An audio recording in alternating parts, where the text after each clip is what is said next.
Sure. Okay. All right, we'll go ahead and get started. Thank you everybody for joining us this afternoon. We are meeting a little bit earlier today since it is election day. Didn't want to conflict with anybody trying to watch the results later.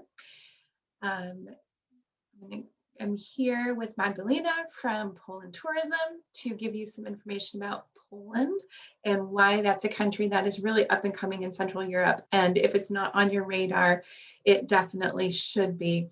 Let me share my screen with you. And we'll get started. All right. As I mentioned, we are here visiting Poland. Even though my last name is Stephanopoulos, I am also part Polish. My grandmother's family was from near Warsaw. So this presentation really does hold something near and dear to my heart. For those of you who are new, welcome. Those of you returning, welcome back. Glad that you can join us. How we started Take a Virtual Vacation was a group of travel agents who, back when all of the COVID stuff started happening, were trying to figure out a way to help provide an escape in a positive way to everything else that was going on, so that when you turned on the TV, you weren't just inundated with negative after negative after negative. And pretty much throughout 2020, we've had a lot of different negative things that have been bombarding us. So for those of you who've been with us, thank you for taking the journey with us. And those of you here today, we hope that you'll join us for future trips. To give you an idea of who we are, I'm Maria Stephanopoulos. I own and operate Ingenious Travel, located in the Tampa Bay, Florida area. The other members of our group are Susan Schaefer with Ships and Trips Travel out of Middle Tennessee, Barbara Oliver of All Together Now Travel, and Gail Sherman of Wine Lovers Travel, both located in Southern California. Candace Stearns with Stay Balanced Travel is located in the Metro Detroit area, and Angela Isherwood of Olive and Atlas Travel Design is in the Finger Lakes country of Wisconsin. Now, where you can find us, I know we've got a bunch of you joining us from different, you found us from different locations. We do have a Facebook group called Take a Virtual Vacation. You are welcome to join us there if you haven't already. You'll find a calendar of our upcoming vacations, as long as links to all of our previous destinations that we visited. We also have a YouTube channel where you can look us up. And for those of you located in the Tampa, Middle Tennessee, Detroit, or Lake Country areas that we mentioned, we have Eat, Drink, Travel meetup groups, and we should be starting those up to actually be able to meet in person shortly. Don't worry about trying to take all this information down. I will put it in the chat in just a few minutes. Let me come back to Magdalena and the rest of you. If you do have questions, please put them in the chat. We will answer them at the end. If for some reason you have to leave early, please still put your question in the chat. We will send out the recording of the today's presentation. And again, like I said, you can also find us in the Take a Virtual Vacation Facebook group or on the YouTube channel. So that being said, I'm going to go ahead and pass it over to Magdalena, who again is here from Poland Tourism, who's going to take us to Poland. Thank you for joining us today. Thank you, my pleasure. Welcome everybody. It's a nice afternoon in New Jersey because our office is located in New Jersey. Of course, Polish Tourism Organization has a number of foreign offices, but I happen to be in charge of the Northern American market. So I'm responsible for promoting Poland as a destination in the US and Canada. So as you can imagine, this is quite an overwhelming market. And when I got the job, I thought, wow, this was going to be a challenge because the US is a great country. You have basically everything in terms of nature, tourist attractions. But I like challenges, and I knew that my main challenge is to get people to Poland, because once they are there, they are very much surprised by what they see, and they are very happy with their experience.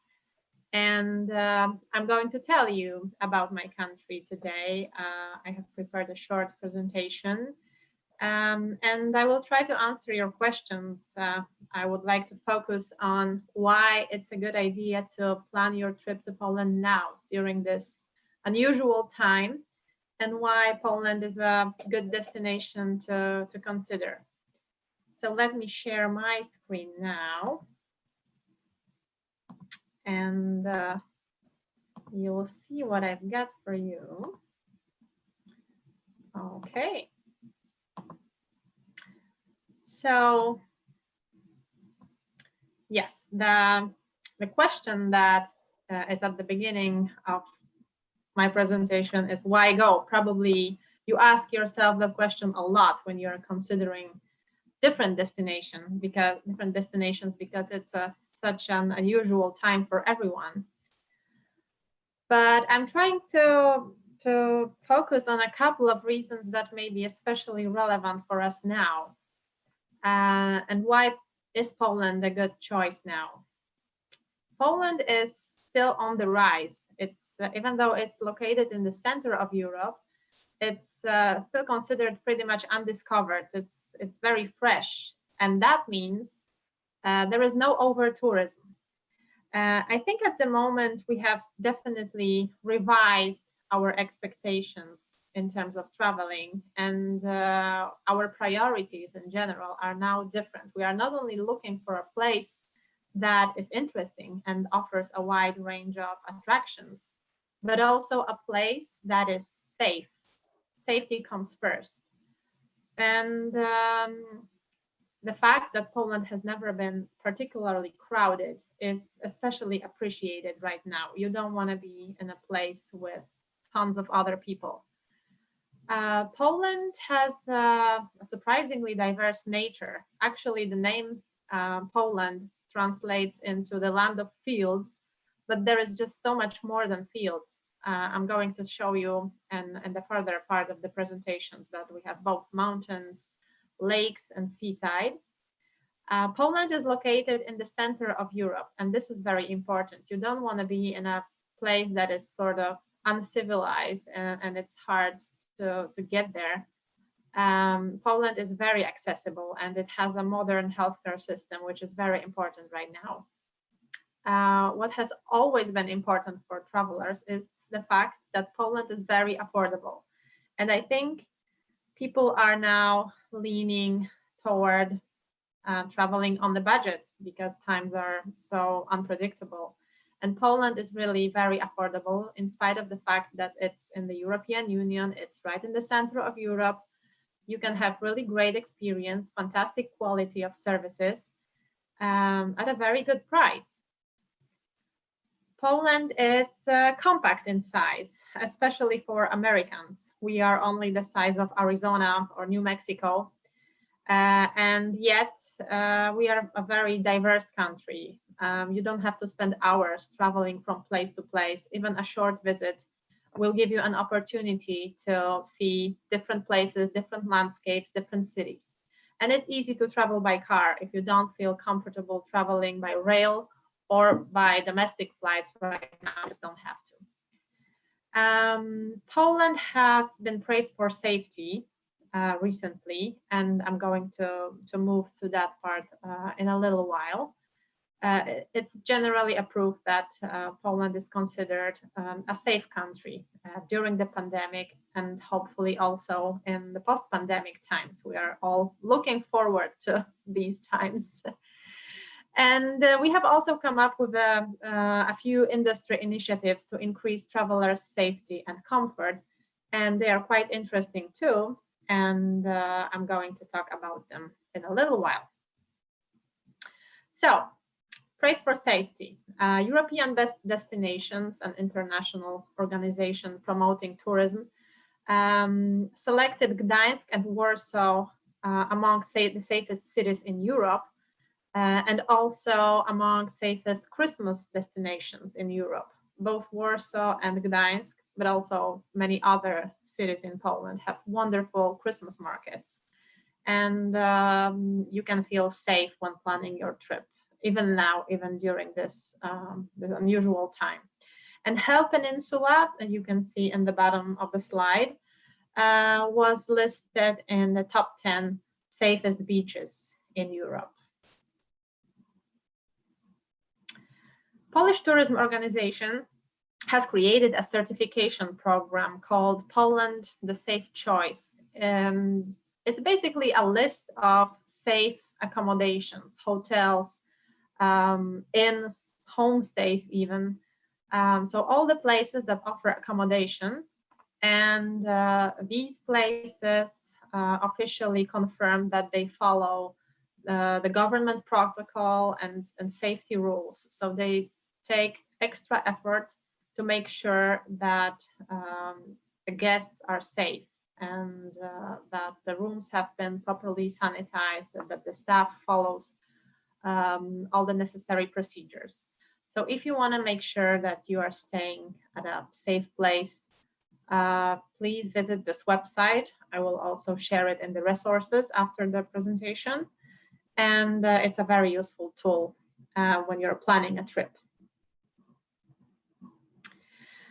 As I mentioned, Poland surprises people, and I very often hear that sentence, I had no idea Poland.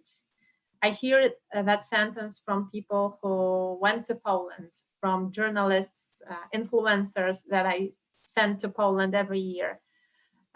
Basically, each visit to Poland is a big surprise in various terms. So let's start with the basic facts. I had no idea that Poland was in the center of Europe to begin with. A lot of people think that Poland is Eastern Europe, whereas as a matter of fact, it's right in the center of Europe, and we call it Central Europe. It's part of the European Union. It's within the Schengen area, so European citizens are basically allowed to travel freely.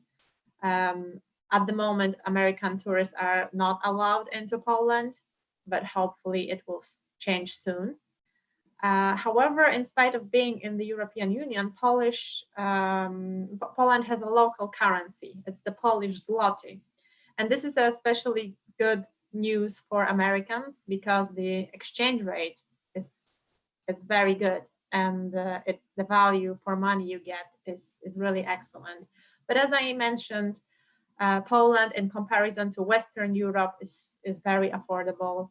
So it's not only the Americans that can enjoy a great value for money in Poland. Poland's climate is mild. It's a year-round destination. I would compare the climate to the East Coast in the US. English is widely spoken. It's not a problem to get service in English, especially in major cities and in places that have some sort of tourist attractions. In smaller towns and villages, you just need to look for younger people. They speak perfect English. Ground transportation is fast and convenient. You can both travel by a rented car or by rail. I love Polish trains. They are modern and they are always on time. I really enjoy this experience. And when I'm traveling between the cities and I don't want to bother with parking my car, I just hop on the train. The rail stations are located in the city centers, very often within walking distance to the beautiful old town parts of the cities. Most of railway stations are also connected with local airports. And in terms of flight connections, European countries are very well communicated with Poland, and there are a lot of direct flights from North America, both the US and Canada, operated by a lot of Polish airlines. I know that American Airlines planned to launch a new flight from the US, but unfortunately, because of the pandemic, this decision has been postponed. But it's still a plan to connect the US and Poland on American Airlines. I had no idea that Poland had a history of over 1,000 years. Poland is very often associated with modern history, with the times of communism, with World War II, and that's all very, very true. Poland played a very important role in that part of European history. However, not everybody realizes that we have been there as a state for more than 1,000 years, and all the great European heritage is there in Poland. Beautiful castles, palaces, old town squares, medieval Renaissance towns, that it's all there, original structures, and it's also colorful and interesting, the works of art. So I think this is one of the major surprises when you come to Poland. So these are just a couple of examples of our original historic architecture. Krakow in southern Poland, that's our landmark, probably the most recognizable city in Poland. But there are many, many others. Gdańsk, for example, is equally beautiful. Sandomierz, that's an example of smaller place of the towns of the beaten path that date back to medieval times and Renaissance traditions. Wonderful architecture, winemaking culture, great food, and of course our palaces and castles. As you can see, this is Czocha Castle in southern Poland, in Lower Silesia, but there are just so much more. So as you can see, Poland is pretty bright and colorful and beautiful. I had no idea Poland was perfect for all seasons. In fact, there are many activities that you can consider for different seasons in Poland. We have a lot of fall options, hiking in the mountains. As you can see, the fall foliage is really beautiful. But Poland is also a skiing destination. Not many people realize that. We have pretty high mountains in the southern part of the country, and they are perfect for all winter sports.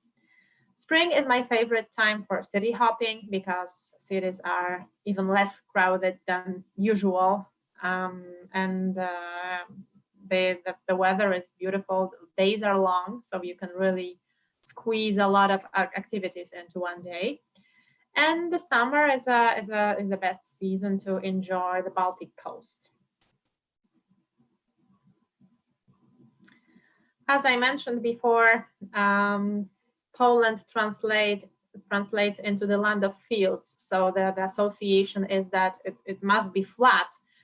So a lot of people are surprised by the fact that Poland has high mountains. These are called the Tatra Mountains, and they are a skiing destination. They have lots of beautiful alpine-style resorts. But this is just one mountain range of the many mountain ranges in Poland. And the most popular are Bieszczady Mountains, also in the southern part of the country. Pieniny Mountains, beautiful for trekking, rafting. Beskid Mountains, a little lower than Pieniny and the Tatras, but it's also a popular place for wine tasting. There are a lot of wineries there. And of course, the Tatra Mountains that I mentioned at the beginning, the highest mountains, about 8,000 feet, excellent for climbing, for skiing and hiking. I had no idea Poland had 300 miles of sandy beaches.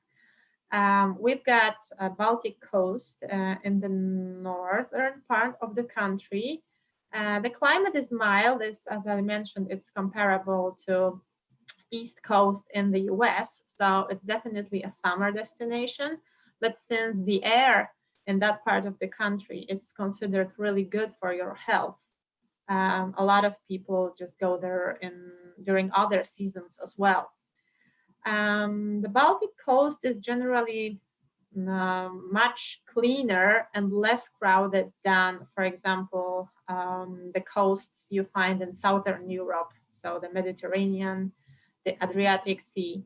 It's a totally different landscapes, sandy beaches, lots of empty spots, some really great cities like Gdańsk and Sopot with old style architecture, some great spas and resorts offering wellness treatments. But generally, it's a place that you want to be if you are looking for solitude, if you really want to escape crowds and still enjoy water sports. Poland has over 7,000 lakes. So this is another example of how our nature is varied. And the lakes are perfect for sailing, for fishing, jet ski. And again, you've got different styles of the lake districts. There are mountain lakes in the Tatra Mountains and other mountain ranges. For example, Mazury Lake District is located not so far from Warsaw. So it's more in the central part of the country. And it's just a perfect hideaway for people who just want to sail, escape the city. Żywieckie Lake and Chorsztyn Lake are also in the southern parts of the country. And they're a great gateway to explore the castles in southern Poland. Speaking of the castles, Poland has over 500 castles and over 2,500 palaces. And these are all original structures dating back to medieval times. So, for example, red brick castle in Malbork, erected by the Teutonic Order. There are a lot of castles like that in the north of the country. Malbork is special. It's our UNESCO site because this is the biggest original red brick castle in the world. But you can also find stone castles dating back to the medieval times. For example, Ogrodzieniec, that you can see at the bottom of the slide. This castle was featured in Netflix series called The Witcher. So this was one of the locations. As you can see, the palaces in Poland can be very sophisticated. They very often resemble the palaces you can find in France. They are way more affordable because a lot of them have been turned into hotels, boutique hotels, spa hotels, restaurants. For example, Wojanów Palace in the upper part of the slide is a great boutique hotel with a spa section. Moszna Castle at the bottom, the beautiful fairy tale palace, it's also a hotel and a restaurant. So it's a great experience, not only be able to see the castles, but also stay there overnight or enjoy some great food. Poland is the perfect destination for a spa and health treatments. As a matter of fact, we are a rising destination for medical tourism because the prices and of the services are so great, especially appreciated by Americans. I quite frequently hear from my American friends that for what they have to pay for a week of treatments, they can cover 2 months of treatments in Poland with the same amount of money. So this is really impressive. And as you can see, the quality of our hotels and health resorts is really great. You can enjoy not only modern facilities offering spa treatments and wellness options that are just great in terms of design, food, quality of services.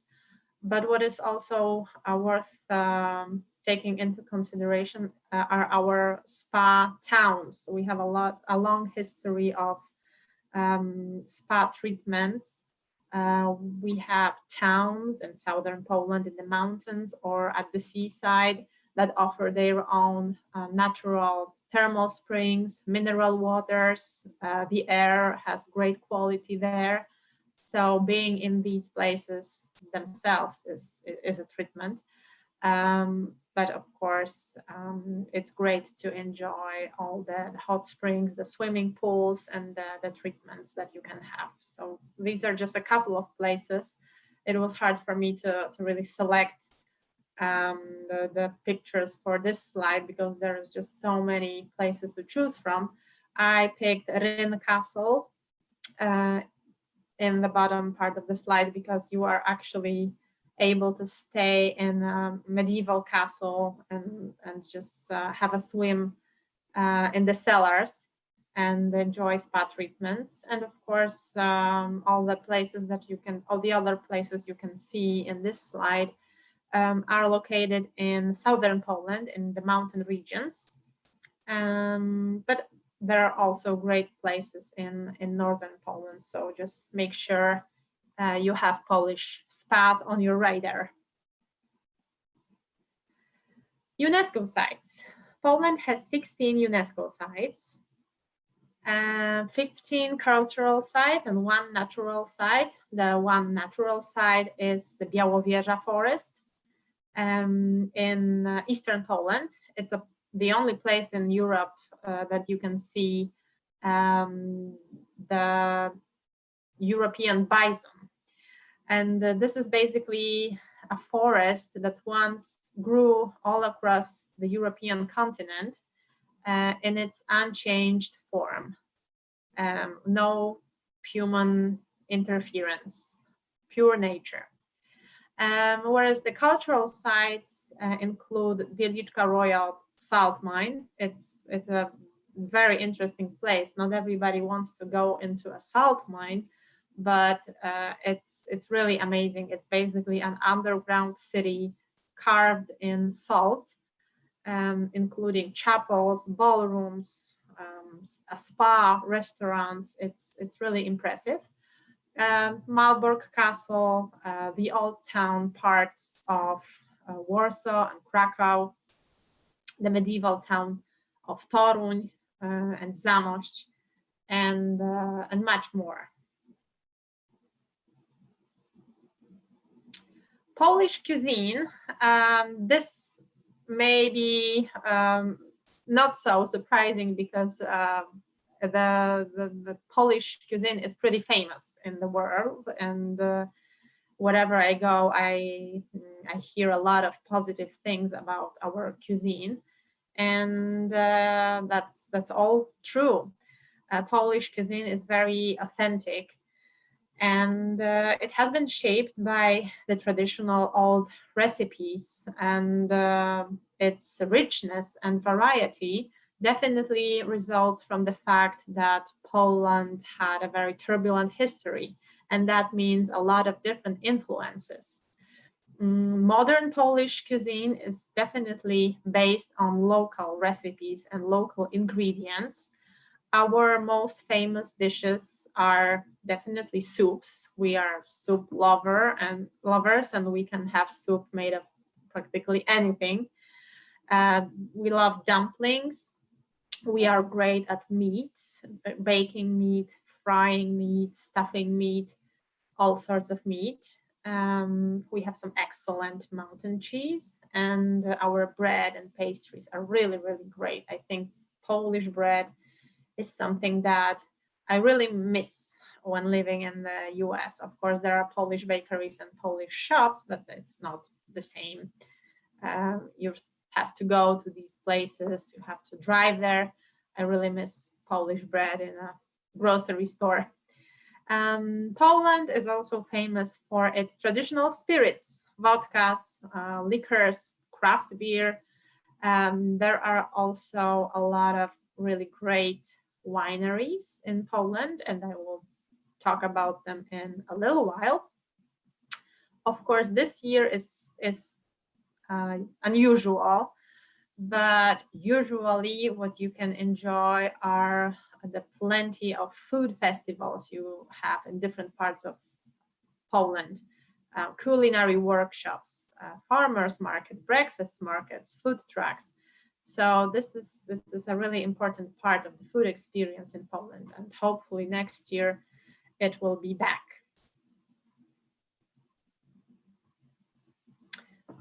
Speaking of vineyards and wineries, not many people realize that the tradition of winemaking in Poland dates back to the medieval times.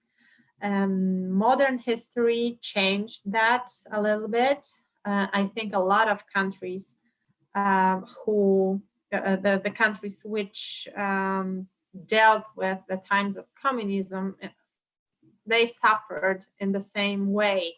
The winemaking industry was basically destroyed during that difficult times. But nowadays, the vineyards in Poland are just prospering, and a lot of young people take over old places or create their own and produce excellent wine, mostly white wine because of the climate, because we are in the central part of Europe. So you need more sun to produce sweet red wine, but our white wines are really, really great.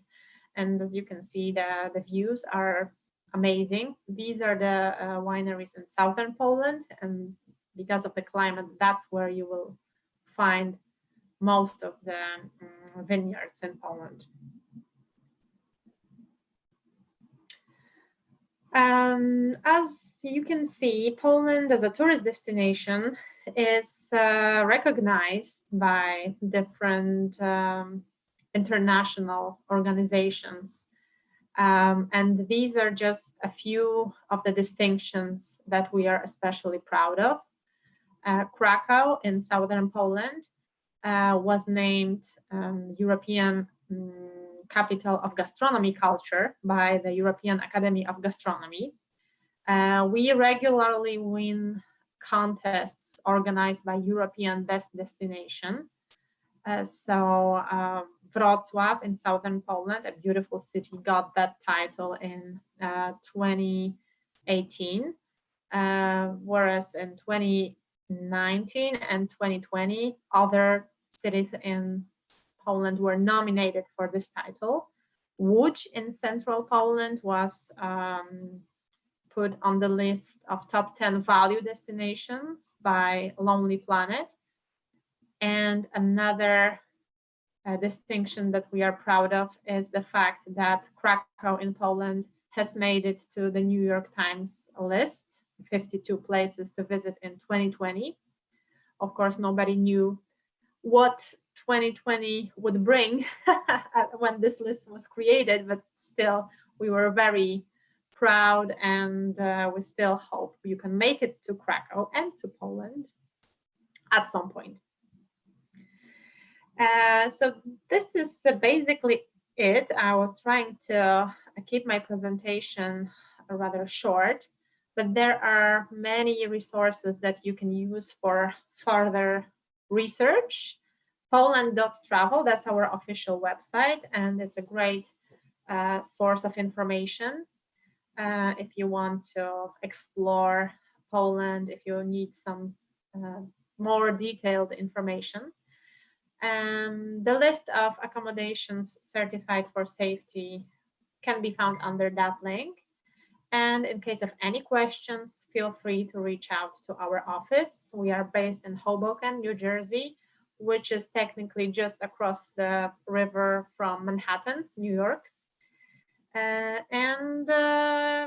Please contact us. We are happy to answer all your questions via email, or you can also contact us via social media. So thank you very much. And in case you have questions, I'm happy to answer them. We did have one question that came through just a second ago, asking about the presentation and whether or not it'll be sent out. yeah, as long as you registered, you should be receiving an email with a link to the presentation. If for some reason you don't, just let us know. My email is in the chat, so make sure you've got that before you leave, and I'm happy to resend it if for some reason you don't get it. We did have a few other questions that came in. Even though you said that Poland is a good destination to travel to year round, would you consider one better than another for any particular reason? So I'm a traveler too, and I usually, wherever I go, I usually travel in spring or in early autumn because I try to avoid the school holiday season. Of course, now I have a kid, so it's it's not so easy, but I generally like seeing the light in spring and in autumn. There, the light is just so beautiful, and the climate is not so hot, or it's not too cold. Places are not too crowded, and it also means that you get better prices at hotels, at maybe not at restaurants, but definitely in terms of accommodations or transportation, you can get better prices. So my recommendation would be, for example, May and mid-June, and then September till mid-October. Wonderful. Another question that came in was asking about Christmas markets. Now, are they obviously I don't know if you guys are even having them this year, but yeah, it's I think it's still to be decided. Hopefully we will have them because they're just such an important part of our Christmas celebration. However, if it so happens that the markets are canceled, it's still good to travel to Poland in Christmas times because the cities are just so beautifully decorated, and in terms of shopping, there are still plenty of places that you can buy local crafts, Christmas produce like Christmas food.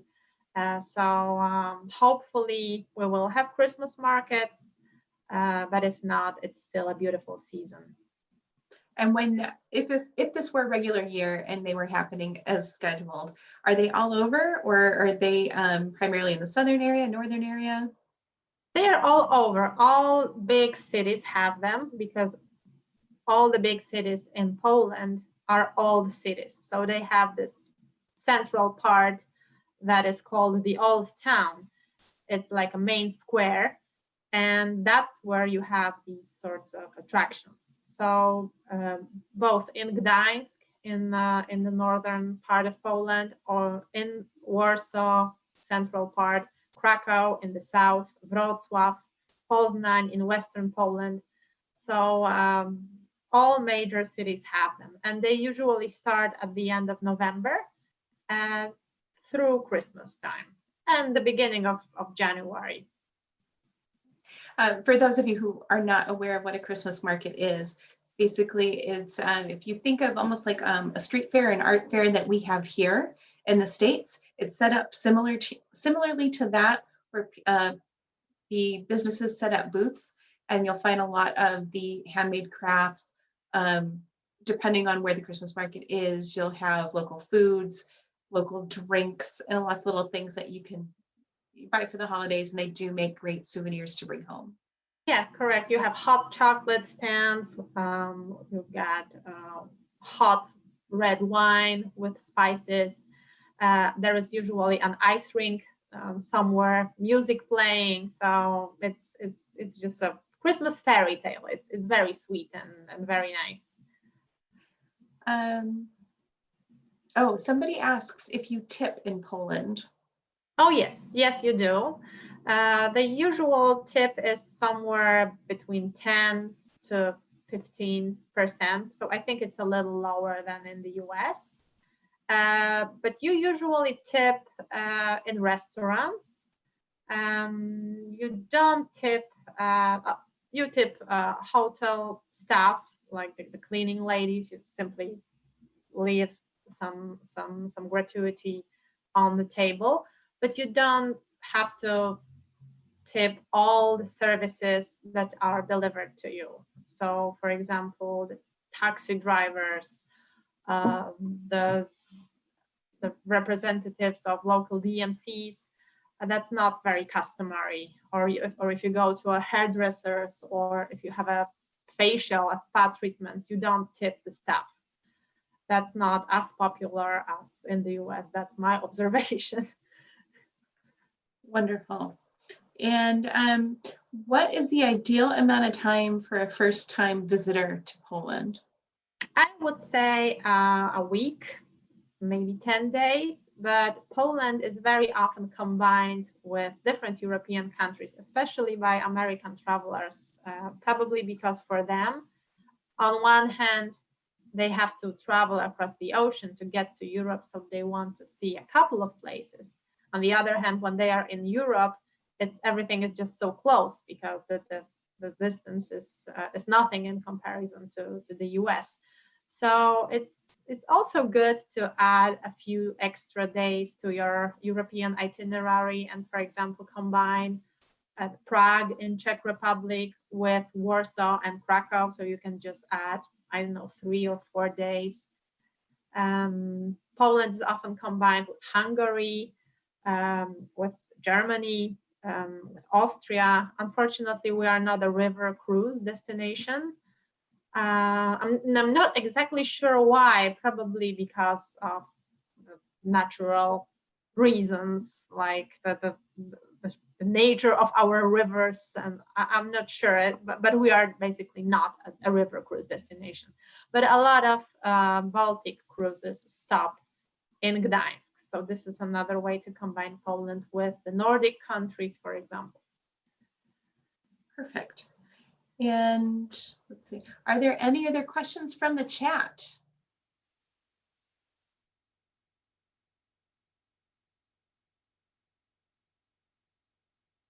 No, okay. Well, Nancy says, thank you for a great presentation. Poland is on my bucket list. It is on mine as well. Let's hope that the borders start opening up sooner than later, because I know, like a lot of my clients, and as well as a lot of the people who are joining us here today, they're ready to travel. We just need the borders to open. Yes, we are all waiting for that, and hopefully it will happen soon. I really hope that I can meet you in Poland in spring. Oh, that would be wonderful.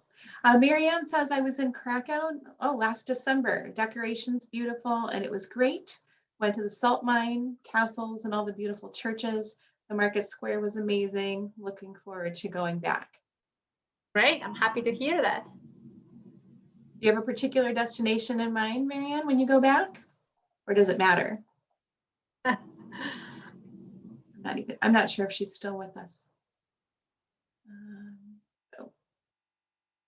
And Linda says, thank you for the presentation. Oh, she's also been to Krakow? Yeah. Marianne's not sure yet. Well, you've got lots of options to choose from, and definitely, depending on the time of year, quite a few activities to fill your time there. Correct. Okay. One last call for questions.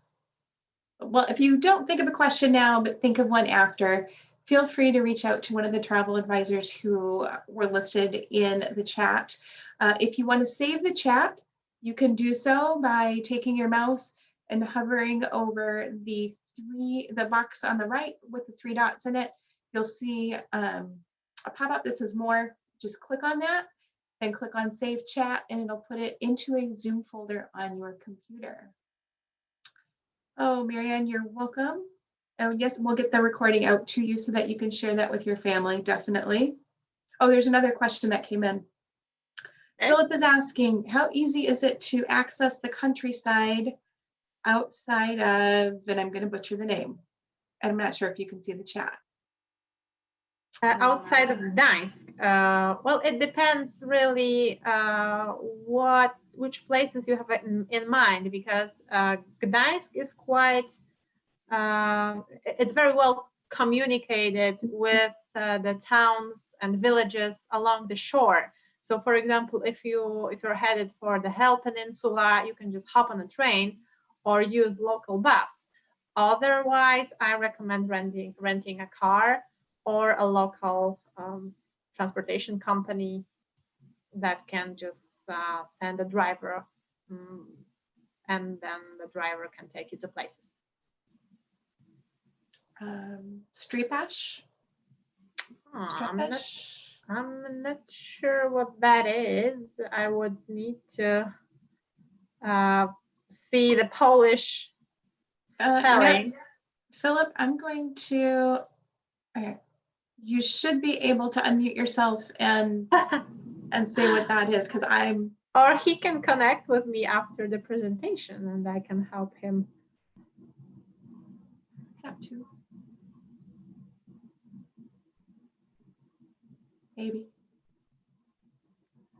Maybe show on a map. Yeah, Philip, if you will connect after, and so that way I can verify that information for you. Yes, or just contact me directly. It's very small. Okay, yeah, please note the contact info. And I'll send that out. Make sure I send that out as well. Okay, just double checking to make sure. All right. Very good. Since there are no more questions, we'll sign off for today. Thank you again for joining us for this visit to Poland and Central Europe. Next week, we are visiting South America, and we will be visiting the country of Chile. If you have not registered for that yet, you can find the registration links on Eventbrite, as well as the Take a Virtual Vacation Facebook group. If you're not finding it, please reach out to one of the travel agents listed in the chat, and we'll be happy to get you registered. Magdalena, thank you again for joining us and taking us to Poland this afternoon. Thank you so much for the invitation, and feel free to reach out whenever you need advice on Poland. We definitely will do that, and hopefully we'll be able to see you over there next spring. Love that. Or summer. Fingers crossed. All right, thanks again, everybody, for joining us, and we look forward to seeing you next week. Bye-bye. Bye-bye.